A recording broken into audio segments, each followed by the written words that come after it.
Hello, I'm Liz Van Vliet, and welcome to the Assist with Impact podcast. Join me as I explore the competencies and capabilities that allow you to assist with impact. I'll be sharing practical tips, strategies, and insights that will help you move beyond what I call the order taker zone and be that little hinge that can swing big doors. If you're ready to be more proactive and have more impact in your role, then this is the place for you. Let's get started with the episode. Well, hello, lovely listeners. Welcome to episode 154 of the Assist with Impact podcast. It's so great to be here with you this week, and I am really grateful for the lovely feedback that I received about both the change in the podcast name from being indispensable to Assist with Impact, as well as the feedback on my recent interview with Lauren Calvert from the Well Suited Group. It was great to have Lauren on the podcast, and I really enjoyed getting her to tell you guys about not just about her experience, navigating the career spider frame, but also what she is doing as, in terms of growing and scaling her business, the Well Suited Group. So that was great. I would also like to welcome any new listeners that I have. Welcome, welcome, welcome. It is so great to have you here. Now, this week you'll have seen from the title of the podcast, I wanted to share with you some thinking around a topic that comes up a lot in terms of communication. And it is all around the idea of what is going on in our brain as we prepare for or as we engage in difficult conversations. So you know that one of my power skills is this power skill of engaging in difficult conversations. That is power skill number 5. And communication skills more broadly apply in so many of those power skills. Well, this week, this topic is very much about the idea of, as I said, of what are the triggers that are firing when we are preparing to either deliver feedback or when we are accepting feedback. So both giving and receiving feedback.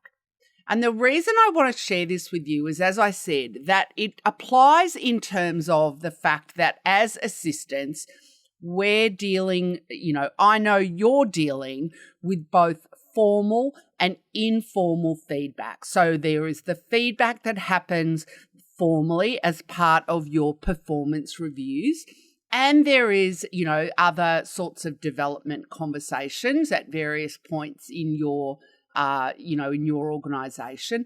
And then there is the feedback that is coming at you informally in terms of feedback that you're getting from your manager, feedback that you might be getting from other stakeholders, as well as then the feedback that you're delivering in terms of that informal feedback. And as you know, I believe strongly in the power skill of influencing without authority and being able to give feedback, both, giving upwards feedback to your manager, as well as giving feedback to other people in the organisation, both within your silo and outside your silo, is something that takes both, skill as well as confidence.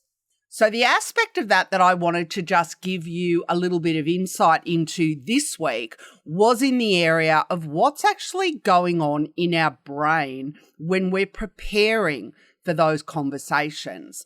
And that is all about the fact that we have these, reptile brains, that are the amygdala, the part of our brain that's been around since we were, cave people living in caves, going out and hunter-gatherers, hunting our food, gathering, seeds and whatever else we needed to feed our families, as well as going out and, either, killing animals or trying to not be killed by an animal. So let me tell you about these triggers. As I said, they are the things that are like the little volcanoes that can erupt in our brain when we are in a situation that causes us stress or anxiety and could potentially cause our little lizard brains to fire up. And it's what's called an amygdala hijack, which is when emotion takes over. So let me go through the 6 triggers with you. These are triggers that have been identified through, various work that's been done, but definitely, brain-based research. So this is actually a real thing. This is not just Liz making it up as I go along. So the 6 triggers. I'll give you all 6 and then I'll tell you about them individually. So we've got number 1 is the relationship trigger. Number 2 is what's called the truth trigger. Number 3 is the identity trigger. Number 4 is the delivery trigger. Number 5 is what's called the injustice trigger. And number 6 is this one called the incompetence trigger. So let's go through from 1 to 6 and I will describe what each of them are. So let's start with number 1. The relationship trigger.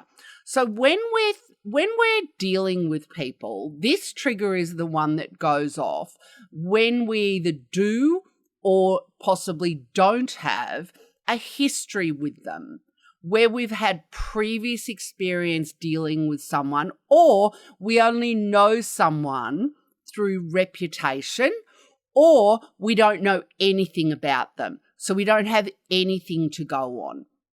So it's about the level of respect or trust that we might have in that other person. And it's the nature of the person that can be triggering. It's our knowledge of or our ignorance of that can be triggering. So that's the relationship trigger. The second one is the truth trigger. And that trigger is the one that is all about data or information that is different to ours and that's in conflict with our truth or our view of the world. So that's very simply the right or wrong trigger. You're in the right or you're in the wrong. I see it differently. That's the truth trigger. The third one is this one called the identity trigger. And that one is a really interesting one because it can often sit in our unconscious. We might either be aware only partially, or some people just are completely lacking self-awareness in terms of their triggers. But what happens with that trigger is that it fires up when we receive information that is in conflict with what we believe ourselves or who we want to be versus what people perceive us as. So the classic identity trigger for an assistant is the one where people treat you as though you're not important, treat you as though you don't matter. Well, that is the identity trigger at play. The fourth one is called the delivery trigger. And that one is, exactly what's on the box. It's not what people say, but how they're saying it or the way they're saying it. So, for example, people communicating with you in a method that is triggering for you. So they're sending you an email or a Slack message or a text message rather than picking up the phone, or It's the way they're actually saying it if they're delivering it in person. So they're using a tone or perhaps the volume of voice, whatever it is, it's about the way the information is being conveyed, about the way they're communicating with you. The fifth one is this one called the injustice trigger. And that is the one that is about our perceived sense of justice. So that's the one where if you've got a toddler, you will be familiar with them getting upset about something and using that classic old phrase, "It's not fair." That is your injustice trigger. It's about right or wrong, good or bad. And finally, we have this one called the incompetence trigger.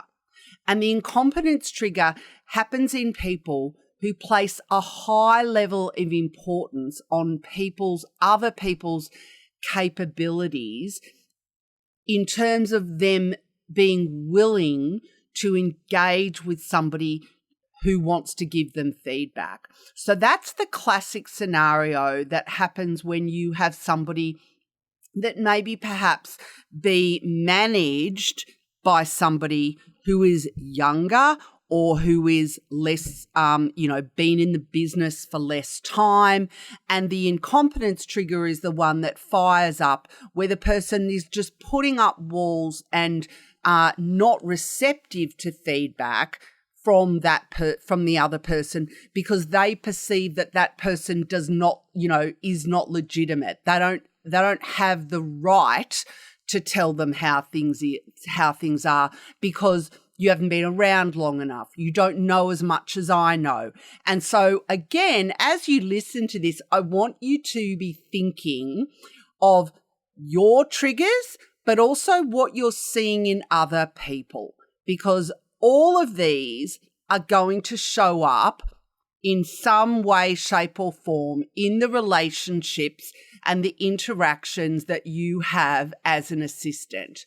So one of the things that I like to get people to do, and so this is my invitation to you as as a takeaway from listening to this episode, is to do this activity. I want you to think of 3 people in your life, whether they're in your work environment or in your personal life, that tend to trigger you.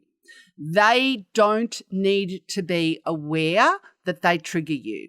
They can be completely oblivious. So when I've done this exercise, when I'm doing training, and I get people to do this activity in the room, I have people nominate their mother-in-law or their father-in-law or their sister-in-law or their brother-in-law or their own siblings or their own parents, because that is what I'm talking about. It's not just in terms of our work environment. It's also something that you can tap into in terms of thinking about your personal relationships. And then once you've thought of those 3 people, and you can start with 3, but feel free to keep going, is to then think about which of the 6 triggers is coming into play or coming out to play, as the case may be. Is it the relationship trigger? Is it the truth trigger? Is it the identity trigger? Theirs or yours? Is it the delivery trigger? Is it the injustice trigger? Is it the incompetence trigger? So, what you get when you do this activity, when you think about, 3 people and you think about those triggers, which of those triggers is happening in that relationship, is you are building self-awareness. And one of my 5 pillars is knowing yourself. And I want you to use this as a knowing yourself activity. I also think that it can be really helpful, as I said, in terms of knowing your organisation, knowing your manager, if you can think about your manager and other people in the organisation that may tend to trigger you, and getting a better understanding of why that is happening. What trigger resonates for you in terms of that relationship.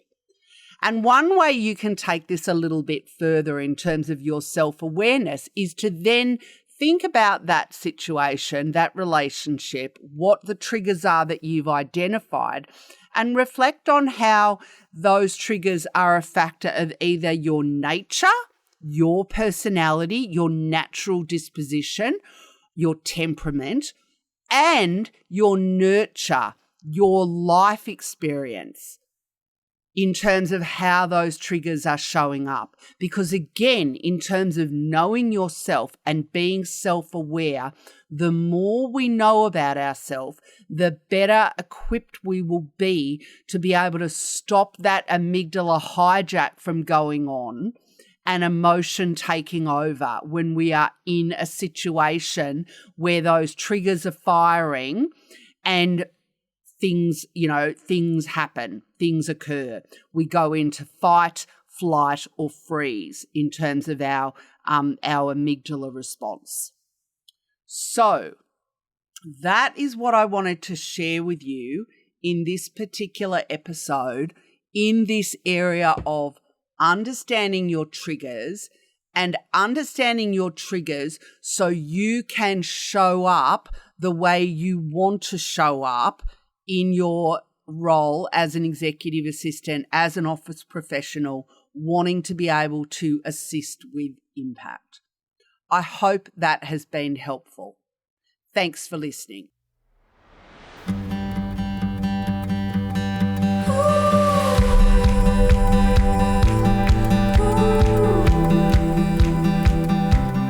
Thanks for listening to today's show. I hope you enjoyed it. If you'd like to see the show notes, head over to my website. It would be great if you haven't already done so. If you enjoyed the show, if you could kindly go to iTunes and leave a review. It helps other people find the show. Thanks for listening and have a great week.